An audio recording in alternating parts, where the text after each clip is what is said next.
All right, welcome everyone. Thanks so much for joining us today.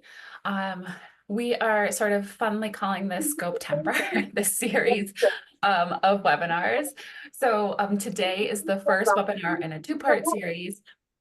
Today we're focusing on Scope 1 and Scope 2 emissions, talking through that, and then a case study. Next Friday, if you'd like to join us again, we'll be talking about Scope 3 emissions. So for those of us in the sustainability world, know this is like a big complex topic with a lot of layers. So we broke them out into two separate events. We will be recording and sharing this out for others or if you want to reference it later.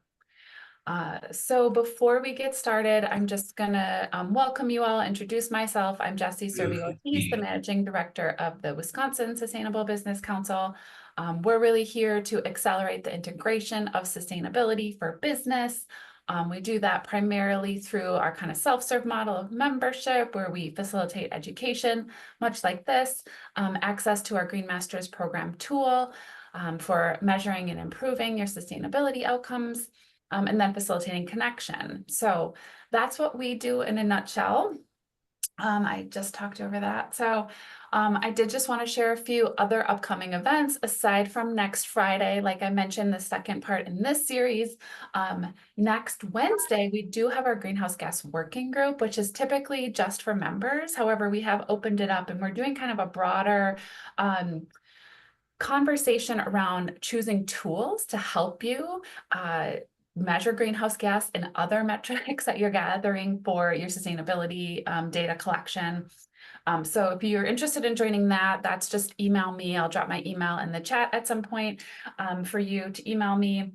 We have a virtual networking coming up on October 10th. That's open to all who want to kind of meet the community. What I do is sort of put different folks in breakouts together. So it's your opportunity to connect with other members, kind of share what you're working on, get some advice, ask some questions, maybe share a little bit about your products or services. That's really what that's meant for. It's kind of quick networking, and then you kind of take it offline after that. So that's October 10th. And then we're having our conference. Registration just opened this week. So we're in Milwaukee this year.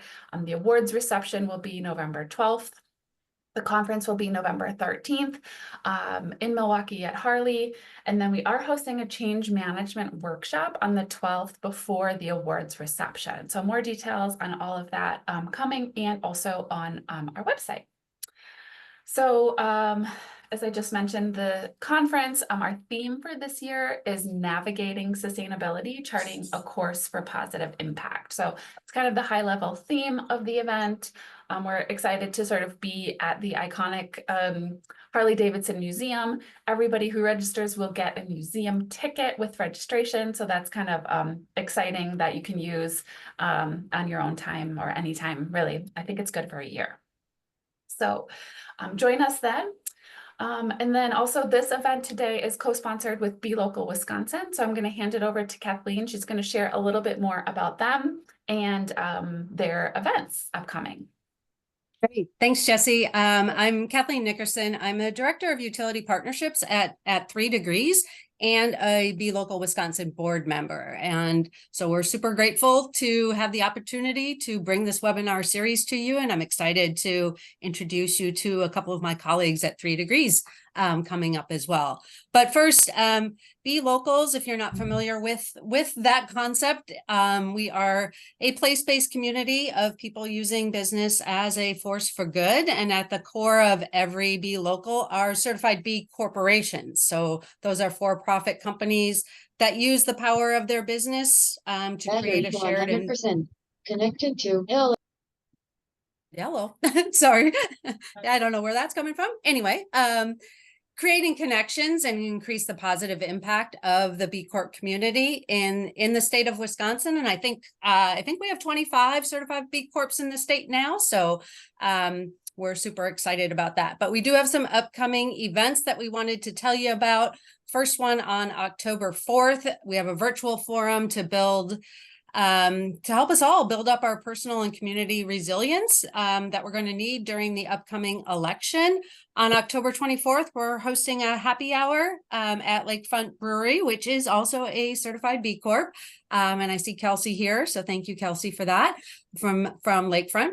And we also have a fundraiser going on this fall. And I'll put a sign up to the links to those events and to our fundraiser in the chat if you're interested. So that's it on the Be Local Wisconsin front. And I think we're, Jesse, correct me if I'm wrong, but I think we're ready to queue up the slides from the folks from 3 Degrees, and then I will also kick off that introduction. Yeah, so Brianna, I think you're sharing those. If you want to go ahead and share now. Yep, looks great. I can see it. So cool. All right. And Brianna, if you want to go on to the next slide, the real reason we're all here to learn more about managing scope 1, 2, and 3 emissions. As I mentioned, I'm joined by Brianna and Tori.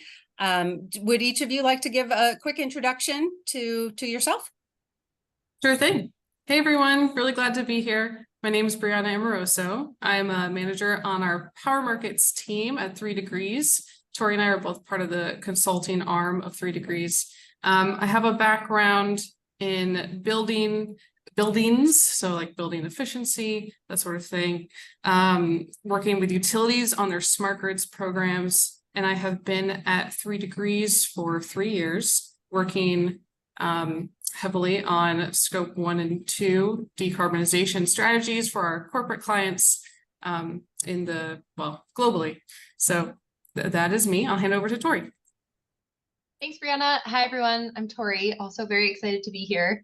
Like Brianna, I am a manager on 3 Degrees consulting team, but while Brianna's on our more technical Power Markets team, I'm on our climate strategy team.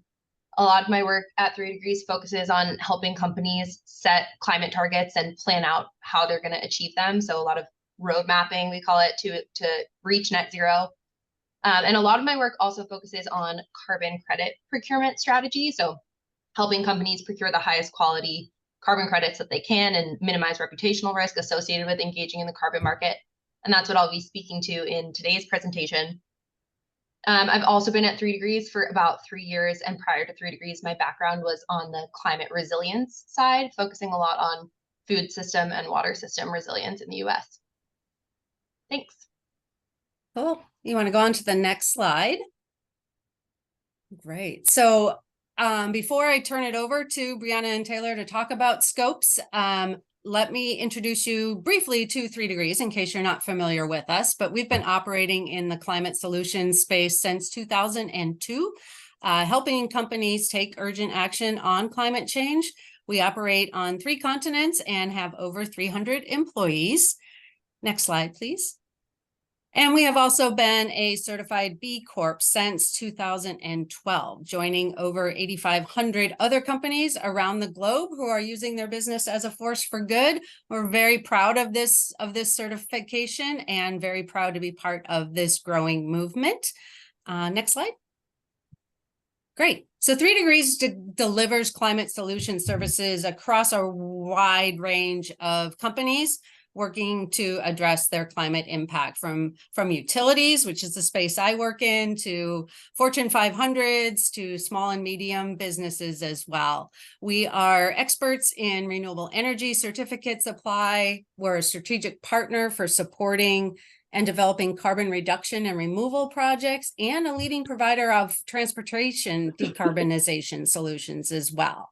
So we're, like Tori and Brianna have said, we've got a consulting side, and then we've got a sales side and our utility partnerships group as well. So with that, I'll turn it over to Brianna to dive into today's agenda. Thank you. Thanks, Kathleen. All right, so the agenda for today follows what I hope you expected. We're going to be talking about greenhouse gases, specifically scopes 1 and 2 today, what they are, and then how to plan to decarbonize around them. And then I'll hand off to Tori to speak more about carbon credits. And I'll ask that you can feel free to put questions in the chat. I'm going to wait to answer questions until I'm done with those first couple sections. Okay, let's get right into it. So I think importantly, it would be great to start by aligning our language around how to talk about greenhouse gas emissions. So the way to do that, industry standard practice, is by categorizing them into 3 different scopes. So these scopes are different types of emissions. This, of course, is important to have shared language for both internal discussions within your company, but then also when talking to peers or at conferences, and especially for reporting, if you do greenhouse gas reporting, this is how it's set up. So let's dive into what these are. So you have 2 types of emissions. You have indirect and direct emissions. Direct emissions are emissions from sources that are owned or controlled by your company. Direct emissions are always classified as scope 1. So the way I like to think about that is if you are in control of the mechanism that's burning that fossil fuel and creating those greenhouse gases, that will fall under scope 1. Under and I think some of you aren't muted. If you don't mind going ahead and doing that now, that'd be great for the rest of the presentation. Thank you. For indirect emissions are emissions that are a consequence of activities associated with your company, but they happen outside of your actual operations. So for scope 2, that is exclusively purchased electricity or purchased steam or heat. And for scope 3, it's pretty much everything else. So upstream activities, downstream activities, your suppliers or your raw materials, where that's coming from. Scope 3 it includes a lot and can be challenging to work with, and that will be the topic of our webinar next week. So we'll dig into more of that next week. But this graphic is really helpful. You may have seen it before. On the top, we have our 7 Kyoto Protocol greenhouse gases. The first one there, of course, being carbon dioxide, methane and nitrous oxide. Those are what we mostly, where the biggest sources of our emissions come from. So let's dig into examples of what that actually looked like at your company. So for scope 1, the 3 most common categories of emissions for scope 1 are stationary combustion, mobile combustion, and then fugitive emissions. Stationary combustion, this is like, say, heating using natural gas at your office. Mobile consumption means really transportation. So if you own a fleet of trucks and they use diesel, those are your scope 1 emissions. And then fugitive emissions from refrigeration comes into play, especially, it can be a small amount. Maybe there's a leak in your HVAC system, or your type of your service that you provide maybe includes a lot of refrigeration. So you can imagine like a grocery store, or maybe someone transporting vaccines, something like that. You'll have more emissions from from fugitive sources. So moving on to scope 2, so our indirect emissions. This is usually most significant if you are an office-based organization, and an easy way to go about calculating those is looking at your utility bill. Most likely, unless you have something like on-site solar, but even then it would be on your utility bill. You could see what's going on there. You'll see how many kilowatt hours or megawatt hours you are consuming, and that's a good indication of your scope 2 footprint. And then for scope 3, can be difficult to quantify, and it will be very different. The sources of scope 3 emissions for your company will range quite a bit depending on what your goods or services are. But they, in general, for most companies, it would include things like purchased goods and services in order for your company to operate. Any business travel, employee commuting, and waste are typically relevant for every company. Okay, and then that also can include franchise emissions, if you have franchises, and then any of those upstream and downstream transportation, which will vary across what your specific business type is. Okay, I have a quiz for you guys. This is really a quiz on me. How well did I explain this to you? So go ahead and take a look at this quickly, and I'll go one by one, talk through why these activities might be scope 1, 2, or 3. For the sake of this exercise, you can assume this is a phone manufacturer, like a cell phone manufacturer. So starting with the first one here, headquarters electricity use. Because the headquarters would be your own company, and they would be purchasing this, it's not a direct emission, so it would be an indirect emission. And because it's electricity that's purchased, that is the definition of scope 2, so it's a scope 2 emission. Employee commuting. You are not in control of how your employee gets to work, and it's not purchase electricity, so safe to say it's scope 3. And that's also because them getting to your office, although I myself am 100% remote, but this is still relevant to several companies, it's still within your organizational boundary. Number 3, business air travel. Similar to the one we just talked about, this is not something this is not a direct emission, it's indirect because you don't control what United uses to fuel their planes. So this also falls into scope 3. I'm going to skip number 4 for a second and let you all think about that and go to number 5. Headquarters backup diesel generators. Because this is on site at your headquarters, and let's assume that you own that building and therefore that equipment, and it is diesel you are burning and are in control of, that falls into scope 1. Last, for number 6, shipping your product, in this case phones, to your customers.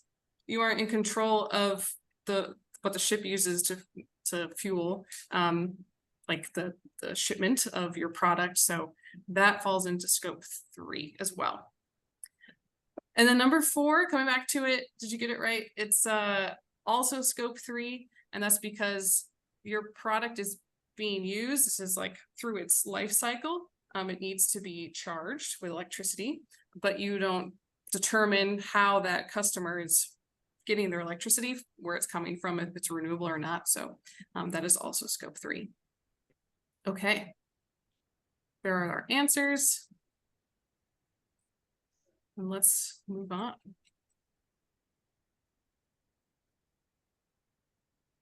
All right, so if you consider these 4 steps towards decarbonization, I think this is like a good high-level view of what you need to do, generally speaking, in order to decarbonize, really across all 3 scopes. But again, we're just going to talk about 1 and 2 right now.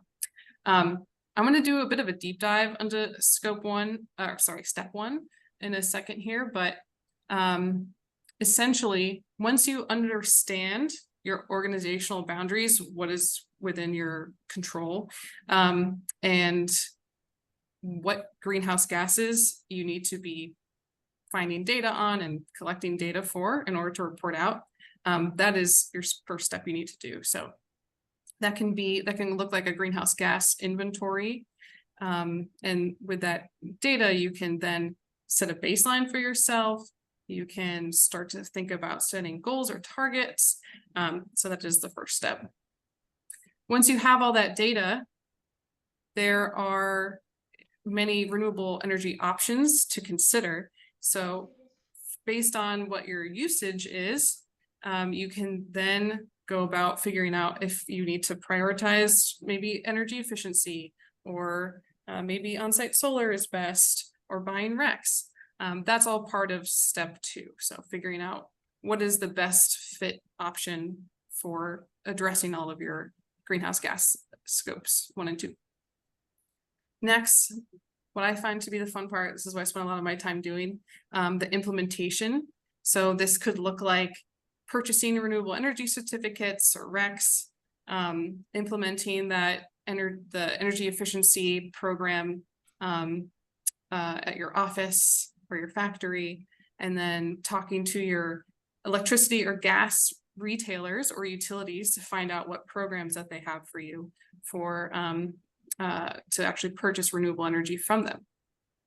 And then last and most important is being able to track your progress over time to make sure that you are continuing to be successful, or if necessary, pivot to change those options over time. And then of course, through that reporting, you're able to talk about it both internally with your stakeholders, maybe at a conference, talking to your peers, or like we'll hear later today, a case study that will be at the end of this webinar. Okay, so let's dig a little bit into that first step and what that might look like. So greenhouse gas inventories are a great first step for companies responding to the needs either internally or externally from stakeholders to demonstrate some action towards decarbonization. No matter how rigorous your ultimate renewable energy strategy ends up being, the greenhouse gas inventory almost always forms a really important foundation for your strategy. What the inventory does, it outlines your sources of emissions and then it measures emissions on an annual basis. That way you can do that tracking year over year to see how your emissions are changing. Having all this information will allow you to set specific goals for how you're going to reduce over time. So fundamentally, an inventory identifies your direct and indirect emission sources within your boundary. It allows you to establish a baseline to understand where you are, identify reduction opportunities, as the saying goes, what gets measured gets managed, satisfy any disclosure requirements. I'll say most of our clients, and likely many of you are here because this is a voluntary action, but there are cases where some companies have to report out due to compliance needs. And then lastly, to set a target. So a science-based target requires a baseline, which is done through making a greenhouse gas inventory. So moving on from that, an important aspect of doing a greenhouse gas inventory is, well, how do you do it? So you'll hear greenhouse gas protocol. You probably have already heard of it if you've been looking into this at all. It is considered the industry standard for creating, for having guidance around how to create these inventories and actually do that reporting outward externally to from your company. So the protocol was created in a partnership between the World Resources Institute and the World Business Council for Sustainable Development in the 90s. It has gone through a variety of iterations, and it is currently being updated right now. It is the most widely used standard to measure, manage, and report on greenhouse gas emissions. And what the framework provides is basically a set of rules to do those inventories. I have a note there that there is an ISO standard that is also commonly used, but it's very similar to the greenhouse gas protocol. While the protocol itself is fairly comprehensive, you can do some Googling and find the PDF of it, it's easy to find. It is up to each organization to interpret the protocol and apply it to their specific business. So that is, yeah, an important step in understanding how to tackle an inventory. And as part of that, I'm going to talk a little bit about making your target. So this would be either internal or external public goal to target your emissions reduction. So SBTI, you might hear about this. This is a science-based target initiative. And essentially, this is an organization that is based on the rules or the guidance of greenhouse gas protocol. And they create a structure that's easy for companies, well, easy is a relative term, but it's a way to help companies come together and ensure that reporting is streamlined across any company globally that is trying to report out on their emissions. So if you report out on all of your scopes or just some of them, that is up to you, but through this SBTI practice, they do require that you report on all of your scopes, and it is industry standard anyway. It's becoming that way to report on them. We certainly encourage all of our clients to report on all 3 scopes, and at a minimum, as I've been implying, scope 3 can be tricky, but you can at minimum do a scope 3 scan, which is a simplified version of an inventory. So it allows you to use something like spend data, so how much money you're spending, instead of looking at all your activities. So it's a little less accurate, but it is helpful to get a sense of what's happening in for your scope 3. So many of our clients are setting science-based targets. We encourage it. It's the highest impact sort of target you can make, and there are many companies who have made that commitment. Okay, I'm gonna let y'all look at this for a second. So I think this is as far as metrics and what do you like, where are you right now as far as this spectrum of progress towards decarbonization? Most companies are somewhere on this curve. So what you can do is think about, okay, where are you today? Where do you want to get to in a year, in 2 years? I'll just go through the main categories here.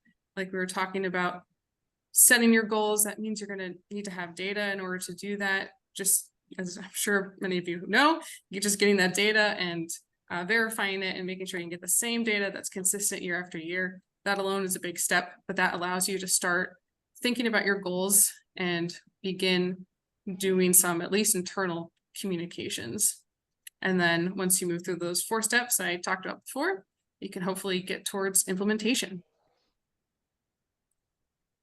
All right, so let's talk a little bit about quickly. I have a couple examples of actual implementation, what implementation might look like when we get to that step 3.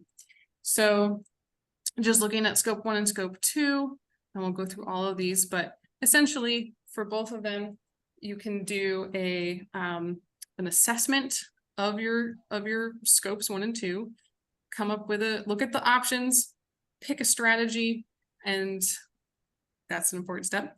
And then you can actually go out purchase renewable energy certificates. You can sign up for a power purchase agreement for scope 2, a gas purchase agreement for scope 1.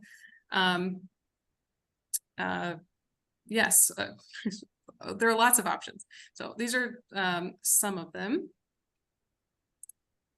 But I do want to point out the most common and important instrument for scope 2 reductions, which in the US is called a renewable energy credit. So, which is also called a REC. So REC is a legal instrument, and it's what allows you to make claims that you have reduced your scope 2 emissions. So if you buy, let's say 100% of your scope 2 emissions are covered by RECs, you can say, we use 100% renewable electricity. That's great. That is actually regulated by the SEC. So you need to make sure you're getting a verifiable REC in order to make those claims. But essentially what a REC is, when you have, and remember scope 2, this is talking about renewable electricity.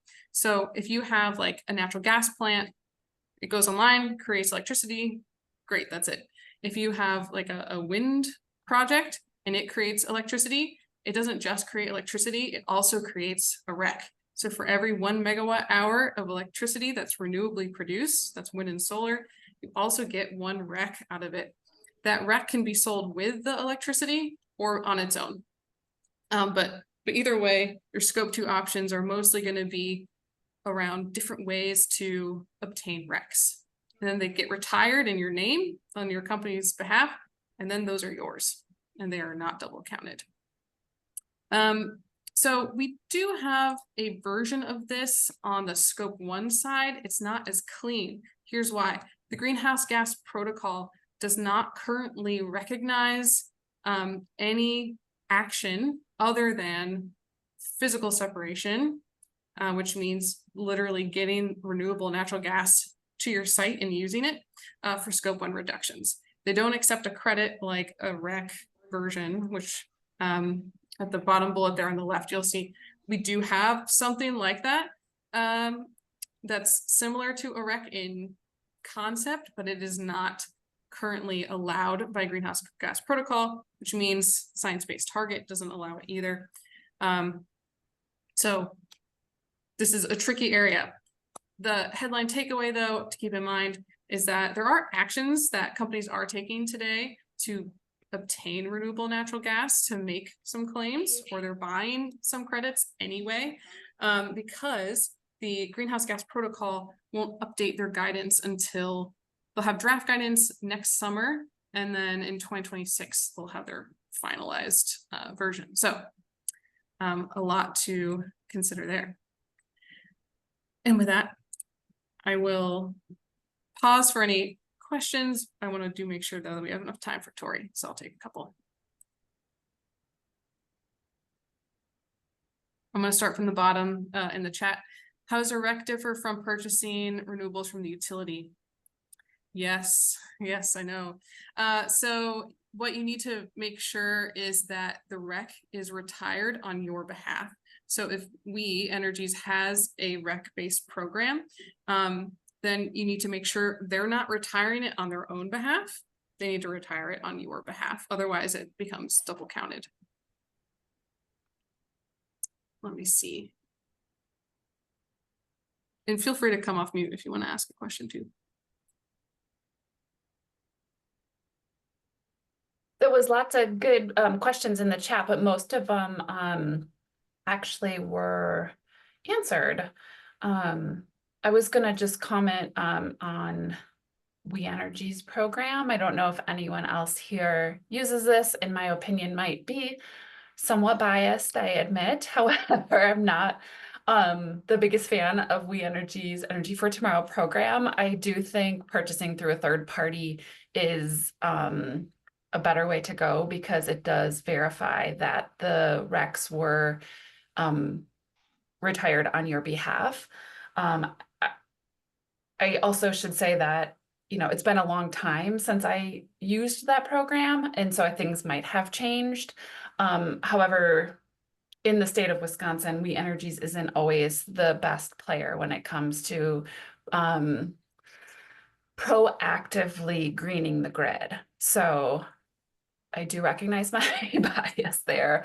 I also think you might be able to find, like, you can choose the type of RECs you buy, right? From somebody like 3 Degrees or other companies, like if you want wind power, if you want solar, if you want other types of renewable energy, or green energy, right? I mean, like, you have more options that might fit your needs. So when I worked at Outpost, we started in the We Energies program, and we moved to a local program for local farmers that were selling RECs, but that just became really complicated for the folks to go around and find all of those. So we actually switched to 3 Degrees, and it was great because, like, you know, I could say I wanted wind power in our region. I could, you know, you could just choose what type of projects you want to invest in. So, you know, Brianna, Tori, I don't know if you have more to say about that, but that's just been my experience. Or if anyone else has experience that they want to share around that,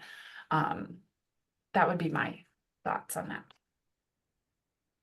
Yeah, I Thanks, encourage Jessie. everyone to look for themselves. I will say, you all are not alone. We have clients with operations in Wisconsin, and we talk about this a lot.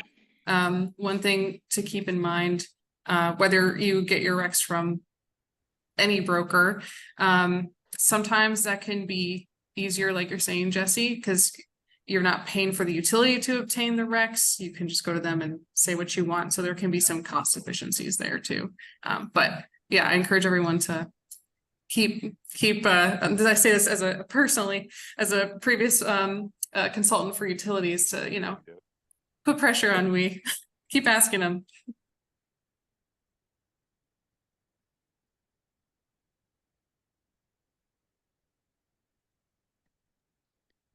That being said, there are other utilities in our state that do a much better job with NV energies, although unfortunately in Milwaukee, you don't have a choice, so.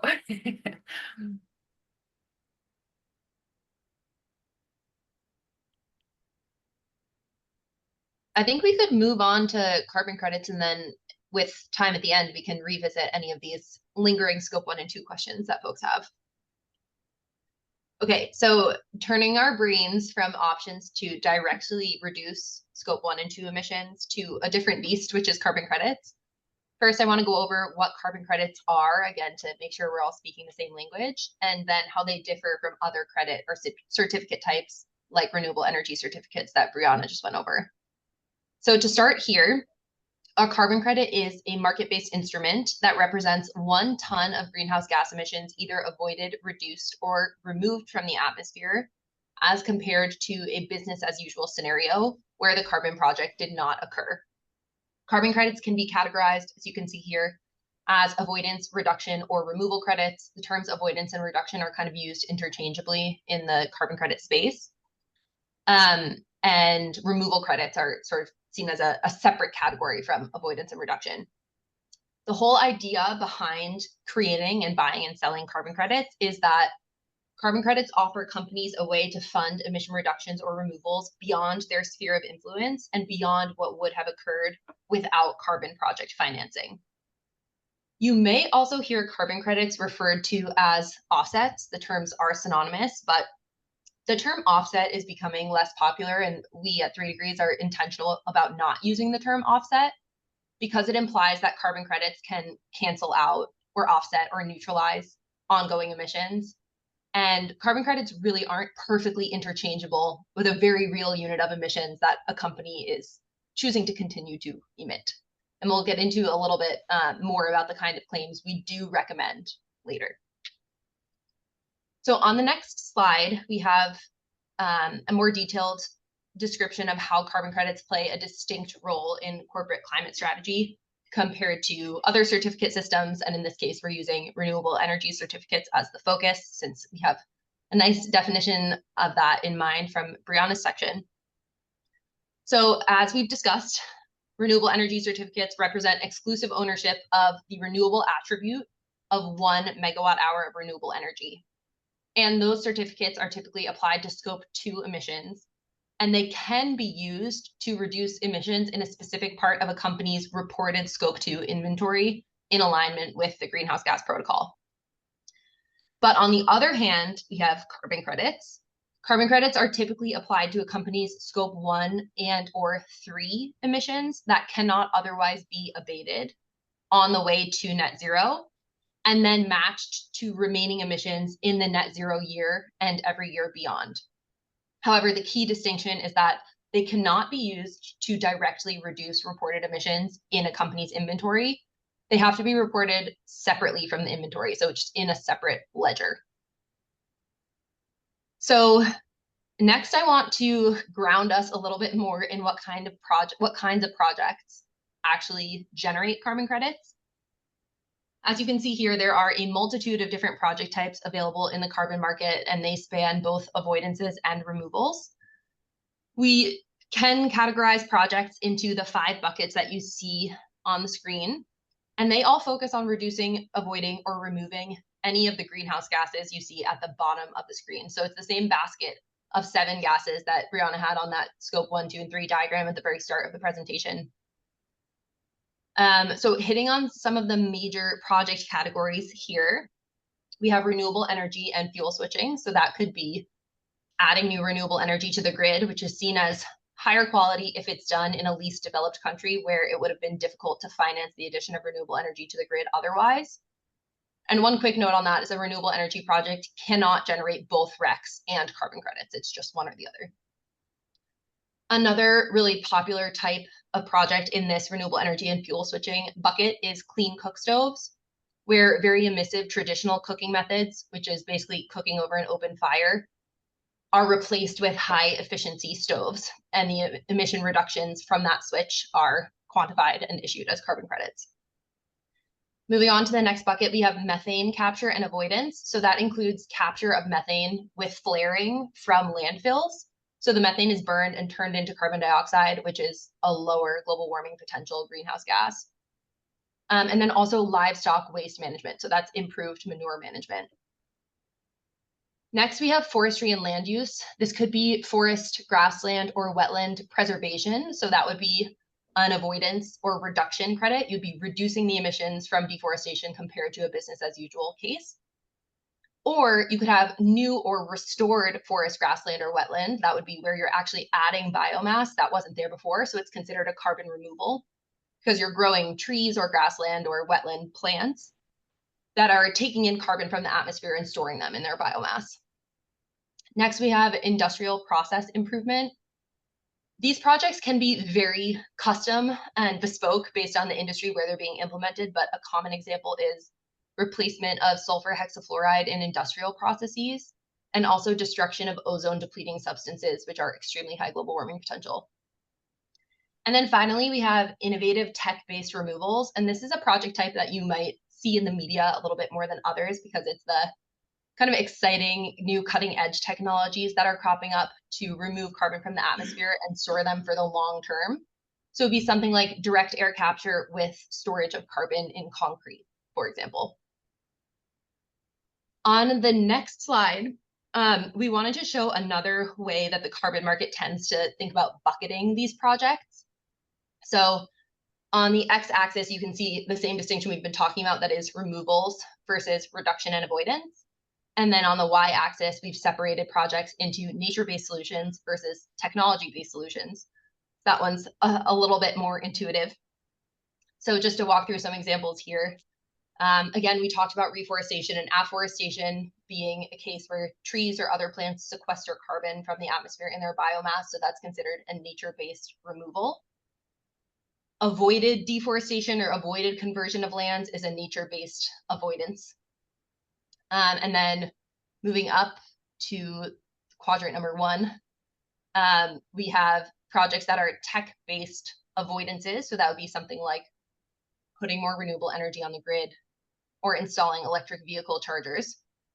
And then finally, on the removal and tech-based solution side, we have those new cutting-edge tech-based removal technologies that I mentioned previously.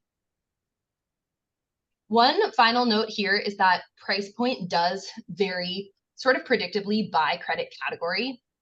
So for example, the most expensive type of credit right now are those cutting edge credit types, which are tech-based removals. Nature-based removals also tend to fetch a higher price than any avoidance credit, whether that be nature-based avoidance or tech-based avoidance. But the carbon market is very volatile.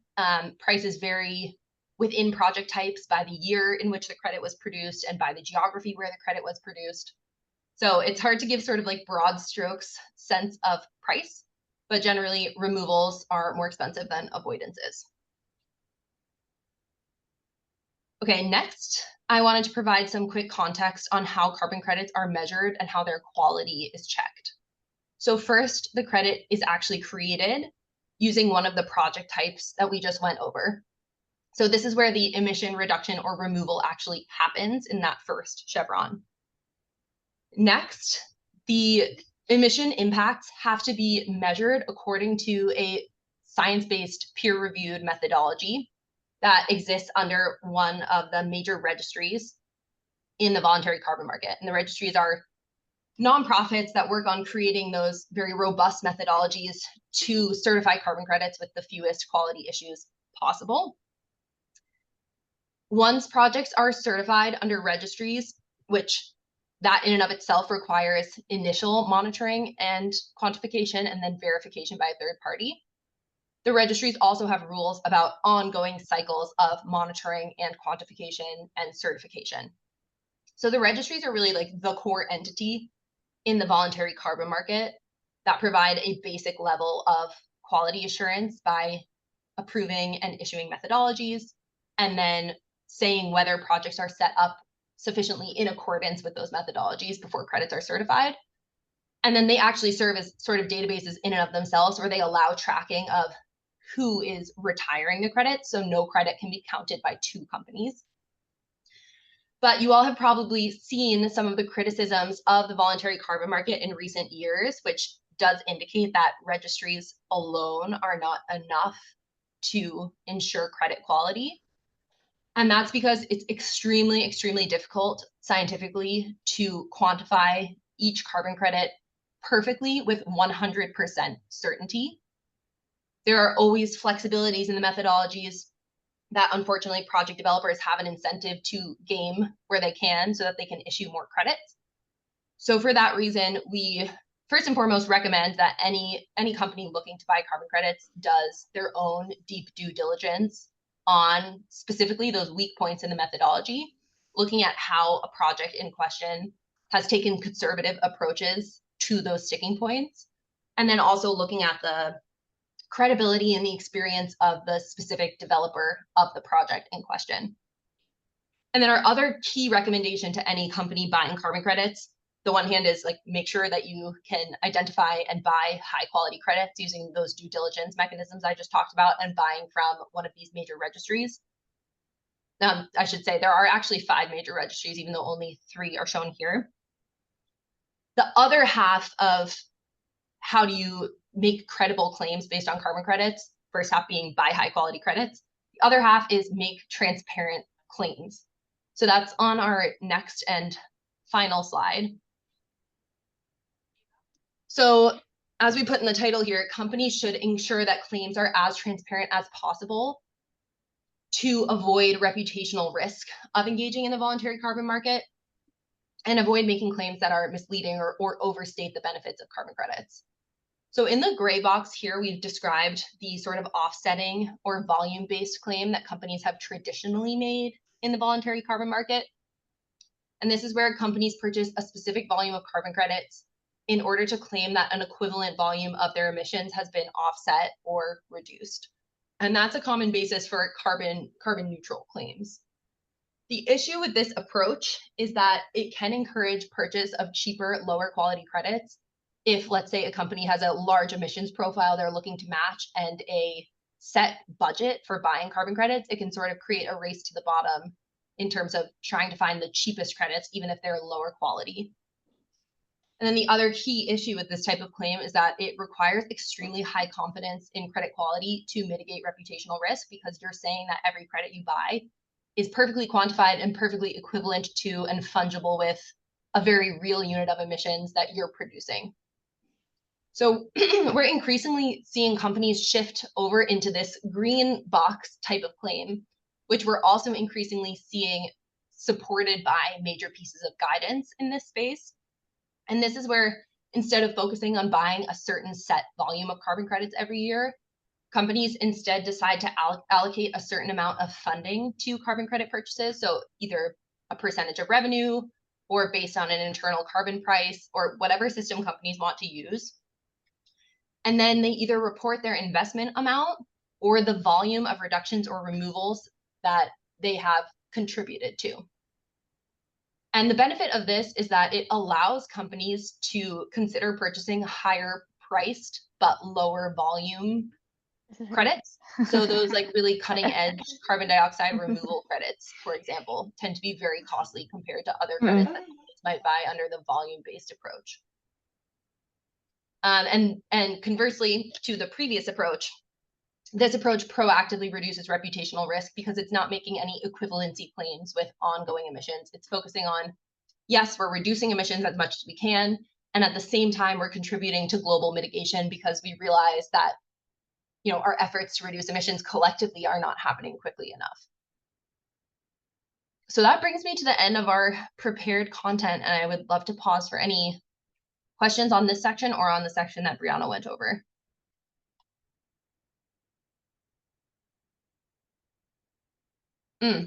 Okay, I can touch on insetting versus offsetting, which is a question I see Shannon put in the chat.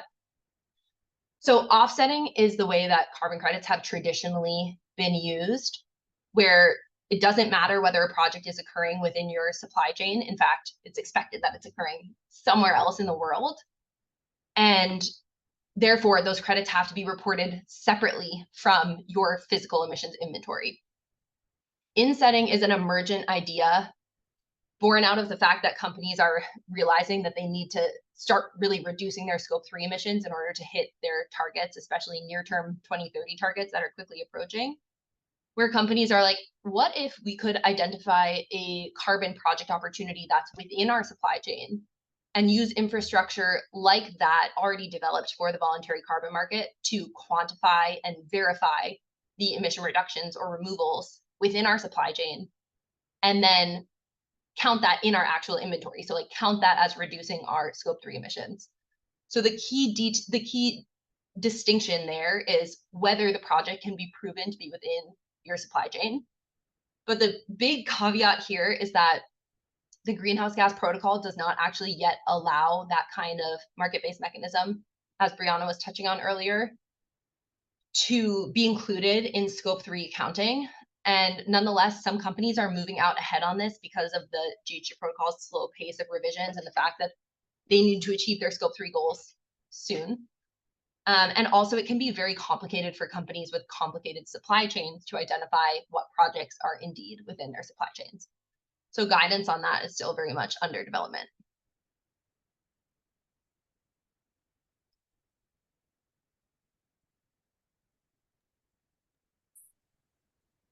Jesse, I assume we should probably switch over. Yeah, this is great. Thank you so much to the 3 Degrees team for this deep dive on all of these. So I did message Tori in the chat that unfortunately Robin at KI, who was our case study, actually got in a car accident this morning. She's fine. It was just a fender bender, but she got caught up and had to stay and deal with police report and all of that. So she was unable to make it. So I kind of, we kind of just extended that part to go out a little bit. So we have a little time. We can use that time to engage the audience in sharing any ways that you have, done this in your business. The case study was really going to talk about scope 1 and scope 2 reduction. So if anyone wants to share some success stories about some projects that you have done, we offer that up. I just had like a kind of a placeholder, so I don't necessarily have to share that. I will just drop the link for the next webinar in the chat if you haven't signed up and you're interested in diving into scope 3. So we have a little flexibility here for the last 8 minutes. And so I kind of just open it up to what are the needs of the group. Don't be shy. Feel free to, jump off mute and kind of share your thoughts or questions.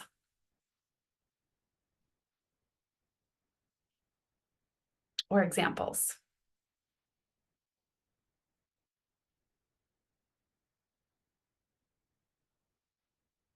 No one speaks up, I might call on you. So I know some of you out there have done some great projects.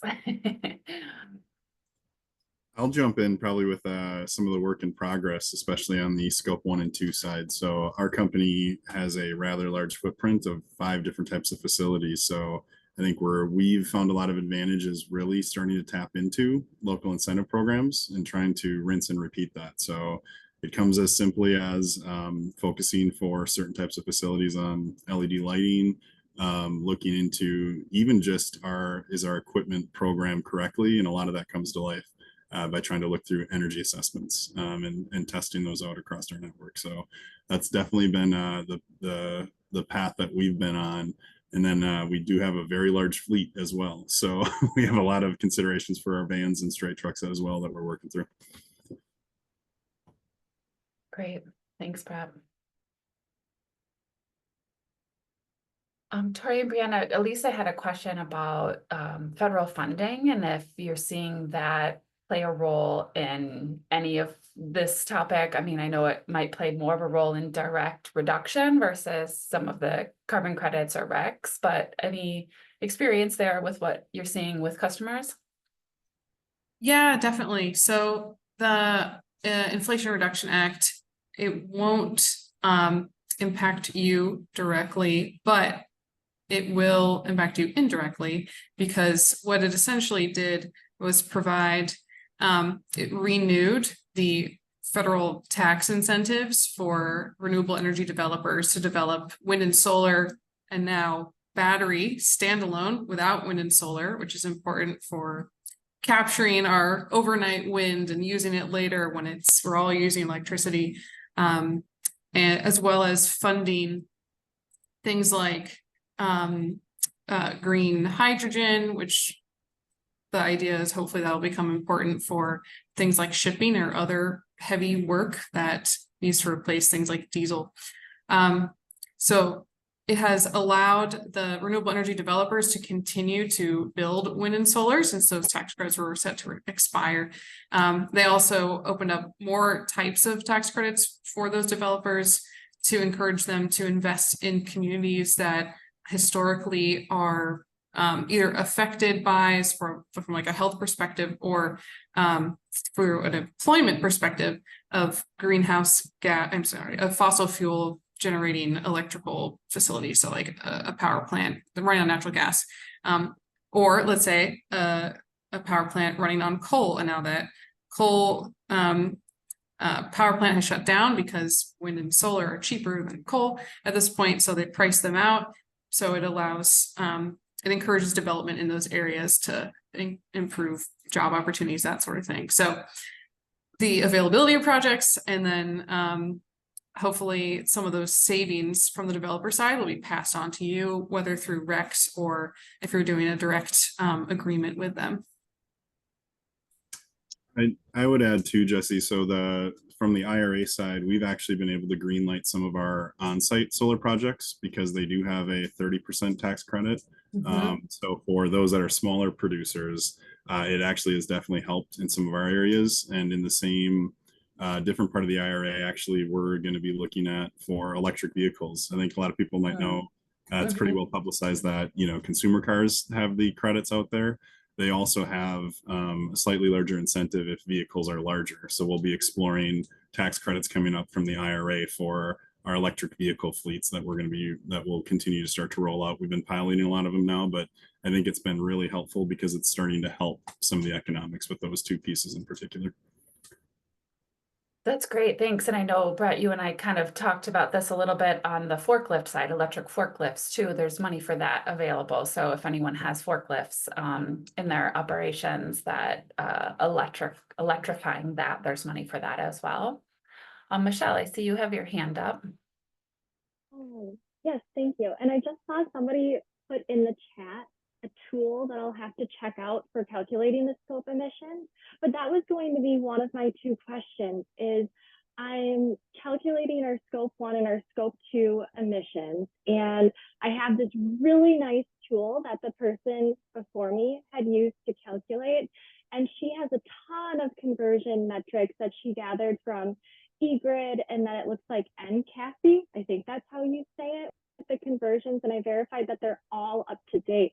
But just given all of the mathematical formulas, and I know at the beginning you had put in the chat the CDP, which I'll have to check that out, but is there any other sources that you guys would recommend, or maybe a third party or some additional training? I just want to make sure, although this tool is really great, that I'm just calculating everything correctly. So I'm just wondering if you guys have any additional thoughts on that. And then my second question is we're considering adding as one of our top sustainability metrics is greenhouse gas scope 1 and scope 2. And for all of the other positions that I've held at the company, we typically report on our metrics monthly. Just given all of the mathematical equations and sources of information, I'm wondering if you guys that have these similar metrics are calculating at that same frequency, or if it's maybe not as frequent just because of all that's involved. Yeah, I can jump in on those, and then maybe Brianna, you can fill in. And no worries if folks have to drop. On your second question, we most typically see clients report their greenhouse gas emissions on an annual basis as opposed to monthly. So maybe it's good practice to sort of track how things are going to the extent that's possible over the course of the year. But a lot of data sources, especially for scope 2 emissions, are only updated on an annual basis anyway. Yeah. And that may also be driven by the CDP disclosure cycle, which is annual as well. Okay. As for your scope 1 and 2 data, your Bible will have to be the GHG protocol standard. Like that's where all the rules you'll need to abide by live. Okay. We do see a lot of companies outsource for support in maybe their first year of creating a scope 1 and 2 inventory, and especially a scope 3 inventory, which can be very complicated if you're not able to, hire that expertise in-house. So that tool that someone put in the chat from Guidehouse or support from 3 Degrees, it's like a very common service that we offer. Yeah, so I guess start with the GHG protocol. In terms of data sources for your scope 2, EPA emission factors for the grids will be a big one. In order to improve the accuracy of your scope 2 inventory over time, you should begin reaching out to your electricity suppliers to get a sense of not just what the geographic grid mix is, but also how much renewable energy you're actually already receiving from your suppliers. And that's how you can also start to layer in any REC procurements you may do and have those impacts reflected in your scope 2 inventory. Okay. Oh, and then one more recommendation is what we at 3 Degrees do when we support clients with their initial inventory is we also write an accompanying inventory management plan.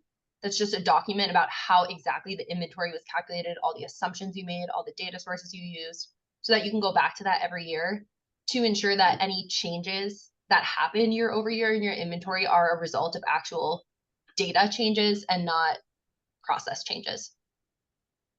Okay, excellent. Thank you. Great recommendation. And I'll just plug the Greenhouse Gas Working Group on Wednesday because we're going to talk about tools that can help support the inventory process. So many of us start with Excel-based programs, and then eventually, as we get more sophisticated or operations get more complex, or you sort of get your footing, so sometimes we'll move to, software. So that's kind of the conversation we're going to be having, Michelle. So I think you can also just get recommendations on what other folks have done in terms of, where exactly you're at with that. Perfect. Okay. Great. Any other final questions or burning questions? All right, well, I hope you'll join us next Friday. We will be here again with the 3 Degrees team, and Simrise will be our case study, kind of diving deep into the nuances of scope 3 and kind of all the great work that they've been doing there. So if you think of any questions ahead of time, feel free to send them over. We can try to just weave those into the presentation. Otherwise, I look forward to seeing you all next week, and have a great weekend. Thank you. All right, take care, everyone.